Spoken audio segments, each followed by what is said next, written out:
Hi everyone, today is Saturday, January 7th, 2017. And before we begin this video, I'd just like to say that my favourite football team, Tottenham Hotspur, is doing very well at the moment. We're getting very good scores like 4-1 and stuff like that. So I'm absolutely ecstatic about that. Now, they're due to play a match on BBC One tomorrow against Aston Villa, so I'm quite hopeful about that. And it actually represents the white of heaven winning, so that's a good thing because Tottenham Hotspur wear white kits.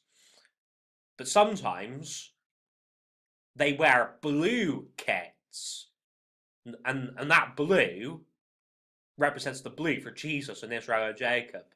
See, it even goes back to the blue bird of the Twitter logo.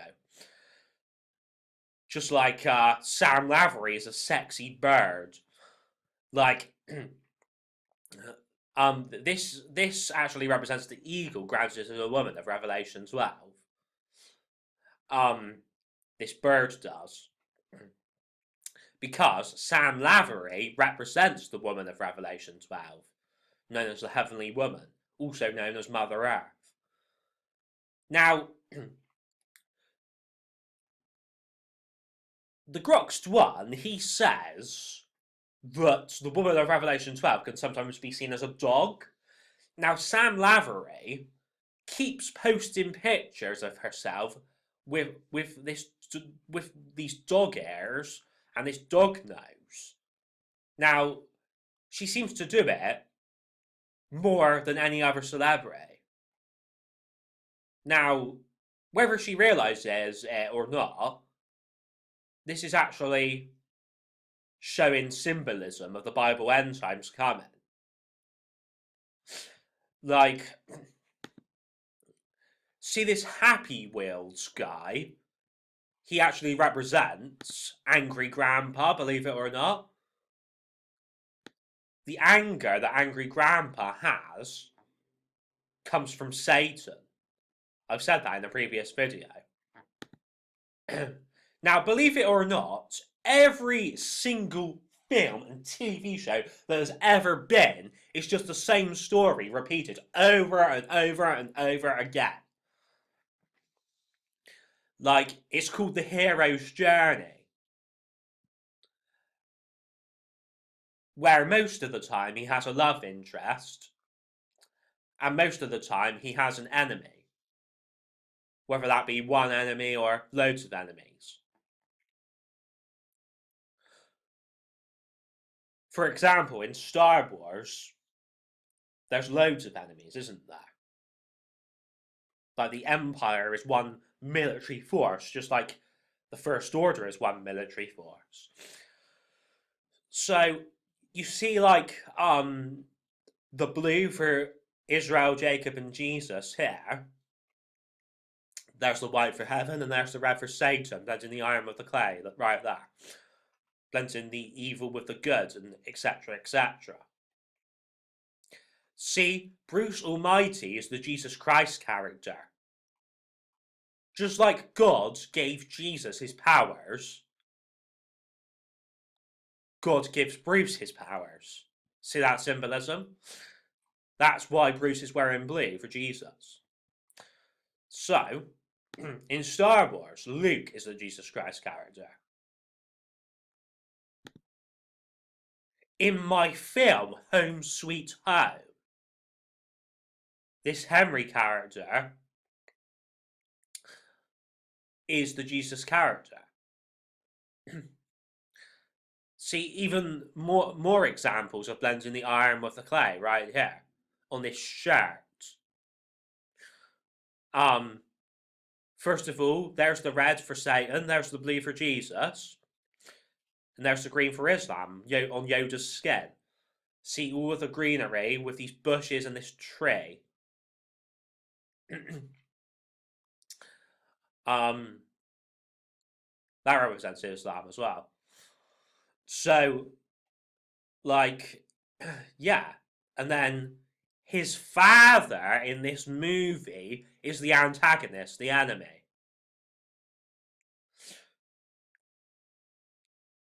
So he's like the Kylo Ren character or the Darth Vader character. Like the father of this guy is. This guy right here.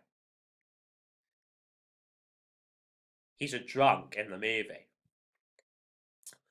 So, in Batman v Superman, Superman is the Jesus character, so he's wearing blue for Jesus. So let's just recap. Here's Superman wearing blue for Jesus. Here's Bruce wearing blue for Jesus. Possibly, Superman's father could represent God. It's possible. Like, I mean, his biological father. Even, there's this whole thing about, that certain celebrities, such as Michael Jackson, like, could be reincarnations of ancient Egyptians. Now, if you check out this video right here from one of our teammates, Alex Langland, you will see some obvious symbolism. Here it says, this next Rogue One poster shows the Heavenly Woman and the Moon from Rev 12. Now please check out his channel because he's a legend. So, here we have the Heavenly Woman, Felicity James, aka Jyn Erso. See all of these clouds? That represents the clouds that we have to get past to get to heaven.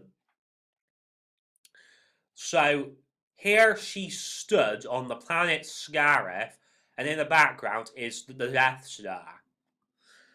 Now, essentially, right, this goes back to Star Wars Episode 4, where Luke says, hey, look, he's heading for that small moon.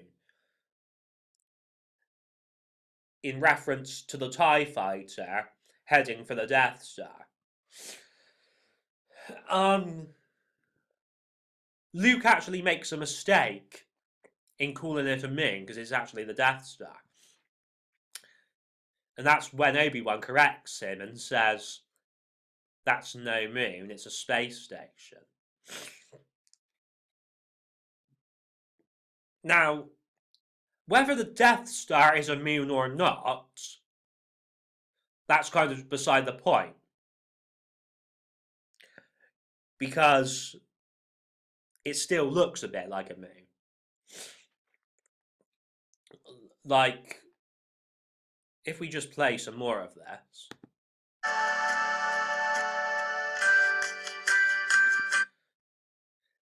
Yeah, this is what's weird about this, right? Here it says woman on the planet, but she's clearly stood on a moon, which isn't a planet. So that's what's so weird about this.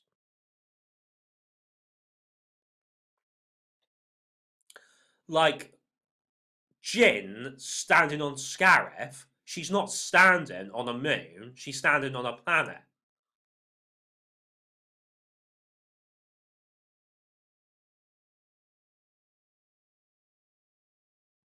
See, Princess Leia wears white for heaven, just like this woman.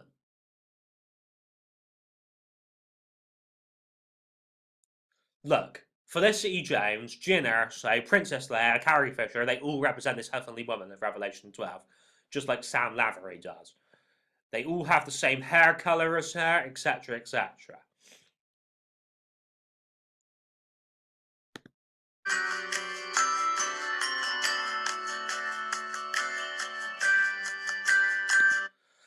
I mean, possibly like the beach shown in Rogue One on the planet Scarif, that could reference the Normandy landings with D-Day and the beach that was to do with D-Day.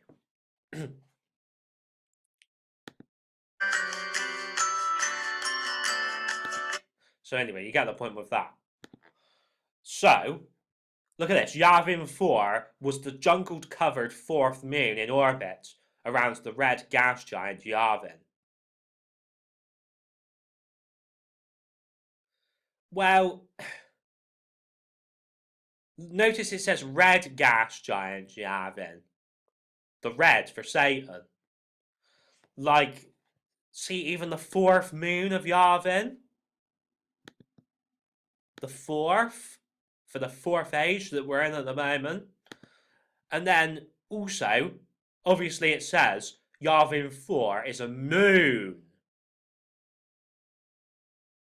So, Princess Leia was stood on this moon. Just like this woman is stood on the moon here. See?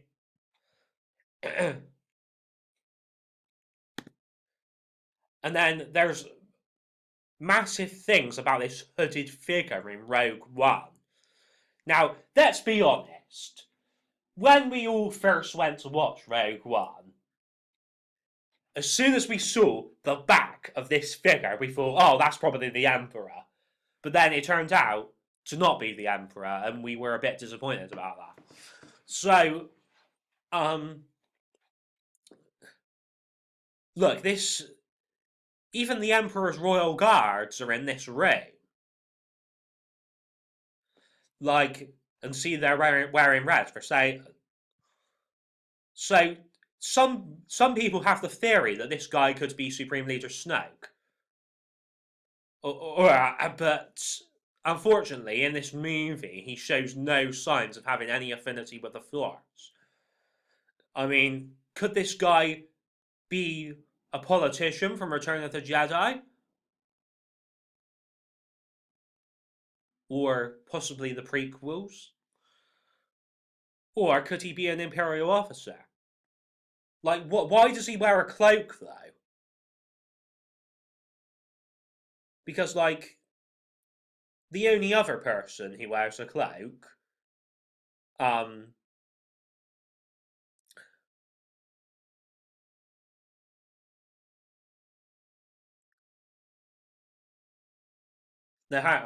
hang on, I'm just trying to think a minute.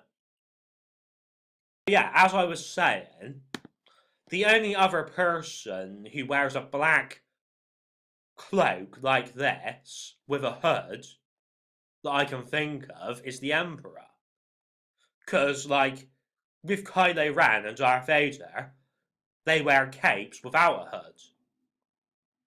So, like, I mean, why did Krennic have a cape as well? It's like so weird. Like, why didn't Tarkin have a cape? Like, apparently this Bacta tank that Darth Vader was in is going to have Snoke in it in Episode 8. Because apparently it's like some sort of life support system. So, I doubt we'll be seeing Snoke have a duel in his actual body.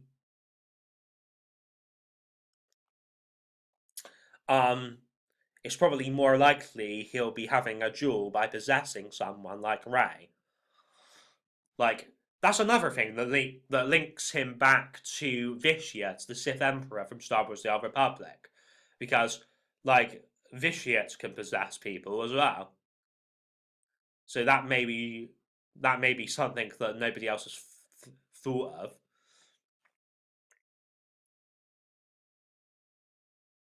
Going back to the whole hero's journey thing, that hero's journey thing actually shows the symbolism of the end times coming, and it shows the symbolism of the Bible.